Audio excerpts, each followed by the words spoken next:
Today, I'm going to talk to you about fighting your EPTS findings. Let's get to it.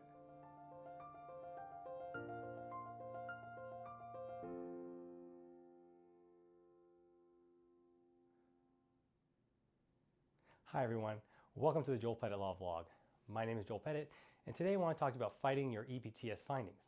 EPTS stands for Existed Prior to Service, and you can find all this information in DoD Instruction 1332.18, Section 7.7, that's the evidentiary standards for determining whether a disability is compensable, and specifically subparagraph B, and that has count them five subparagraphs within that paragraph.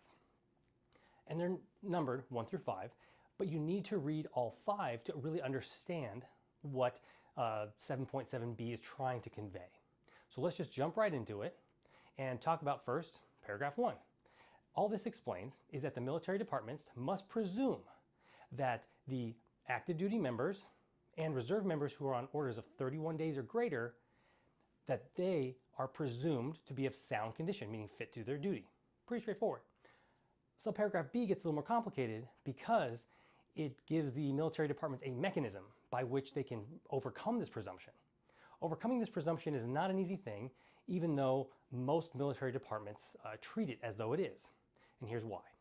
Because they must show by clear and unmistakable evidence, which is a very high bar, and we'll talk about that, that the condition, 1, existed prior to service, and, not or, but and, 2, that service did not aggravate an already existing condition.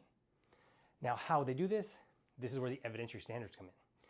The clear and unmistakable evidence is a very high bar. And people say, well, how do you know exactly what that is? Well, because it's defined in the DoD instruction 1332.18 in section G3 in Gulf 3. I love the wording here because the definition starts off with one very important word, which is undebatable. Their words, not mine.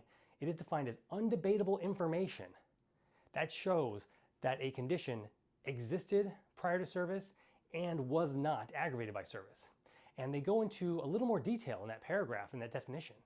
And they say basically it's information that it's undeniable that a reasonable mind would come to the conclusion when seeing that evidence that the condition existed prior to service and was not aggravated by service. So you can imagine how high this bar is. Well, that takes us to paragraph 3. Paragraph 3 kind of goes into what the EPTS finding cannot be based on and what must be based on. So it's very interesting how the DoD describes both sides of the evidentiary coin, so to speak. So what it says is that the EPTS finding must be based on objective evidence in the record. So what I've had success with, and what my clients have had success with, is basically appealing that there may be, although there may be objective evidence somewhere, it must be in the record. That's the key. It must be in the record. So it can't be just alluded to in the record. The evidence must be in the record, because if it's just alluded to, that's just hearsay. It means nothing. It must be in the record. So if, let's just say there's a FPEB document, or let's say file for each client, and a physician or a line officer sees that there is objective evidence somewhere else, let's say in someone's training jacket, if you will, and they say, oh, this shows EPTS, moving on. The problem is if they don't introduce that into the record, if they don't add that into the record, that FPEB record, then it doesn't matter. Then you have a grounds for appeal. And that happens a lot. But it's more than that. Okay, this paragraph goes even further. It says what this EPTS finding cannot be based upon. And these are great. There's 3 of them. And they're huge. They're broad. And here they are. Conjecture, speculation, or personal opinion. I've had a lot of service members say, well, in the rationale from my formal hearing, the board states, it is our belief that, or we are of the opinion, this does not automatically equal grounds for appeal, because that does not mean it's personal opinion. What this paragraph clearly indicates is they want the adjudicators to be very cautious when bringing outside beliefs or opinions into the hearing and into their reasoning. So just simply because a board says it is our opinion or it is our belief, that does not necessarily mean they violated this. But it is a great paragraph because it puts an even higher bar to the appropriateness, if you will, or reaching that appropriateness of an EPTS finding.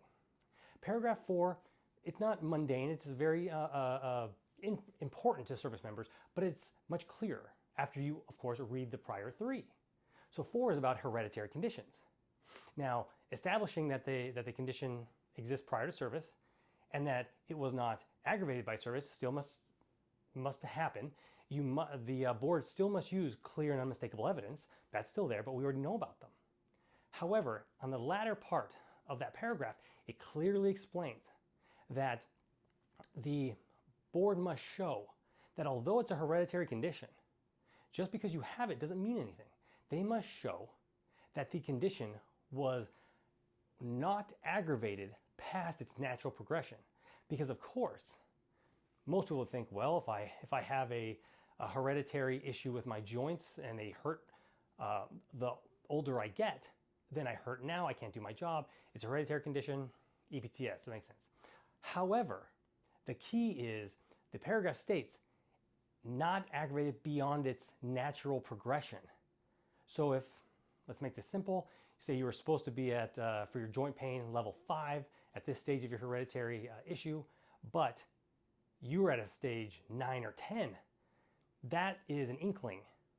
I won't say it's foolproof because nothing in medicine is foolproof, but that is an inkling. It is a sign that although you have a hereditary condition, the military department is still on the hook for it because they worsened it past its natural progression. Again, this can be very complicated, but it doesn't have to be. And the last paragraph is actually pretty simple. All it states is that if you're a reserve member and you're on orders of 30 days or less, then the presumption of sound condition does not apply to you. And that's why we have, for reserve cases, LOD findings and things of that nature. So I hope this video has helped. I hope it's kind of untangled that ball of string, so to speak, that needs untangling for every EPTS case. But yes, it is very complex and it can be challenging. But the key is understanding paragraphs 1 through 5 together and not separating them out, because without one, the others tend to fall apart. So you need that whole picture. So if you're facing these issues, if you have questions, please feel free to visit my website, joelpettitlaw.com. Give me a call, shoot me an email. Love to speak to you about your potential case. Thanks for watching, everyone, and have a great day.